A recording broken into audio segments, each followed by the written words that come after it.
right?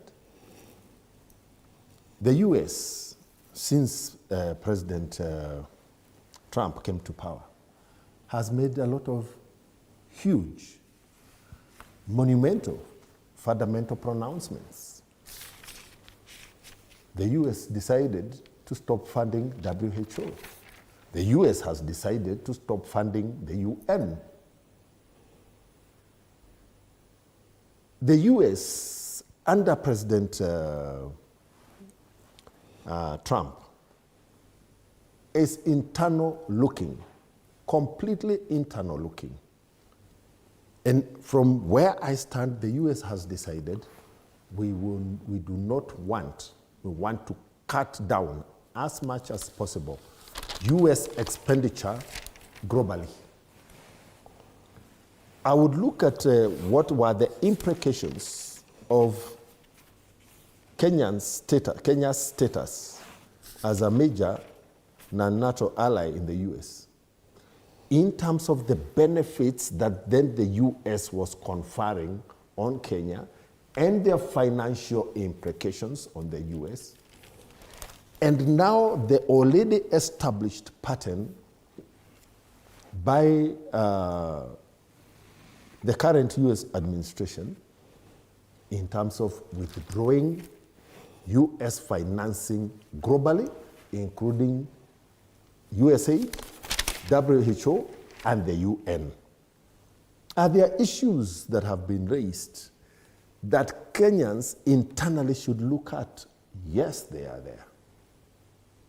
And these are issues that have been on our lips for quite some time, including on the president's lips. The questions of abductions, the questions of police brutality. But let us remember that in this country, we did put up IPOA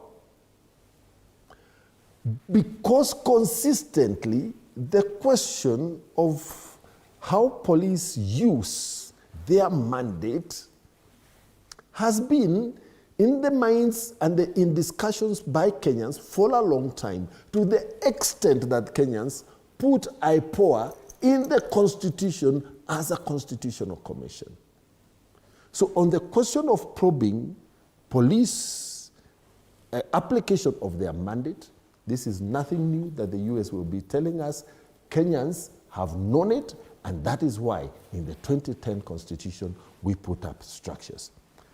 I wish the US was giving us some support, capacity building, enhancing support for IPOA, which is the national organ, constitutional organ, to have a go at this area so that we can be able to transform our police from the colonial legacy of a police force to a police service. We are still in the process. A lot of work needs to be done.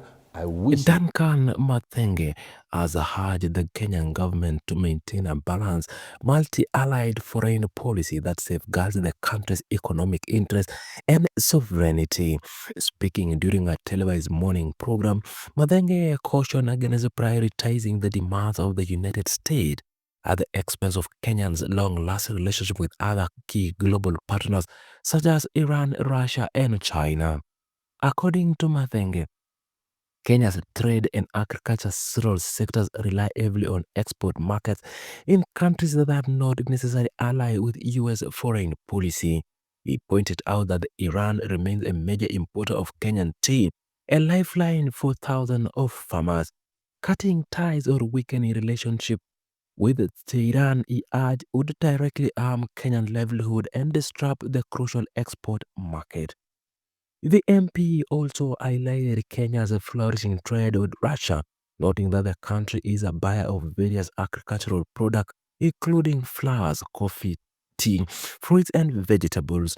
Moreover, he emphasized Russia's role in supplying fertilizers to Kenya, a critical input for food production.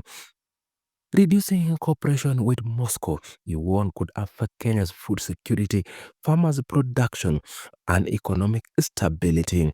On the subject of China, Mathenge reaffirmed the significant benefit Kenya has received through trade, infrastructure, financing, and bilateral cooperation.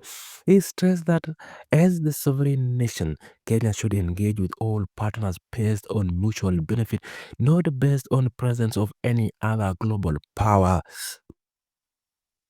Mathenge comments come amid the backdrop of shifting diplomatic dynamics, including growing pressure from the United States over human rights concerns and security partnership, with the discussion around Kenya's designation as a major non-NATO ally being reviewed in the U.S. Local lawmakers have become increasingly vocal in defending the country's right to independent foreign engagement. Responding to the recent reduction of U.S. funding in Kenya, including cuts to programs run by U.S. aid, Mathenge said this was a deliberate decision by the U.S. government to reduce its global financial commitment, not a punishment or a failure on Kenya's part. He downplayed the impact of the funding withdrawal, emphasizing that Kenya has internal system and institution capable of handling critical matters such as police accountability and human rights. He stated that investigation into police brutality and misconduct has fall squarely under the mandate of Kenyan constitutional bodies, including the Independent Policy Oversight Authority (IPOA) and the judiciary. According to him, these institutions are mandated to provide oversight and justice, and foreign countries have no jurisdiction to dictate how internal affairs should be handled. And even today, I believe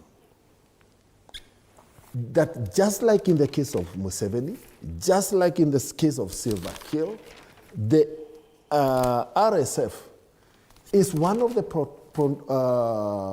protagonists in Sudan in all the dealings that Kenya has had, including in Somalia. The end product has been an attempt to restore a democratically elected government. Questions arise on the issue of allowing one side in a conflict to form a parallel government on your soil. Don't you think that that was going beyond?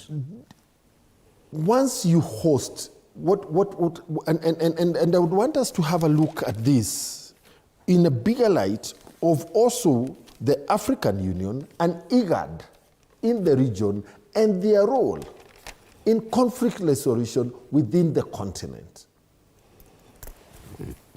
It is so easy to want to look at things from one area only. Kenya has not sought to impose any government in the Sudan. But Kenya has sought to provide a platform for the competing interests in the Sudan to use Nairobi as a neutral platform for engagement. That has been our drive. In terms of the US, the biggest connection between Kenya and Iran today is our tea sales. It is a trade with tea. The destruction of the Iranian tea market for Kenya would have catastrophic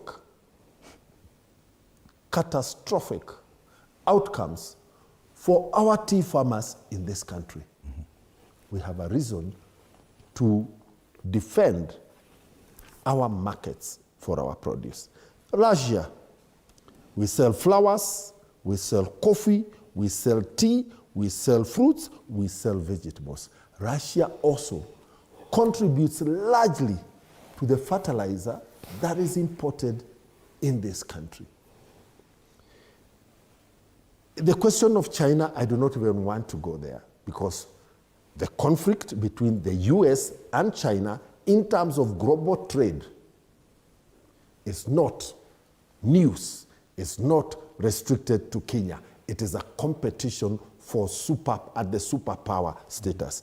And therefore, when I look at the countries that are being named, when I look at then the trend within the Trump administration at the global arena, the problems that we are having internally have just been used to pepper Okay.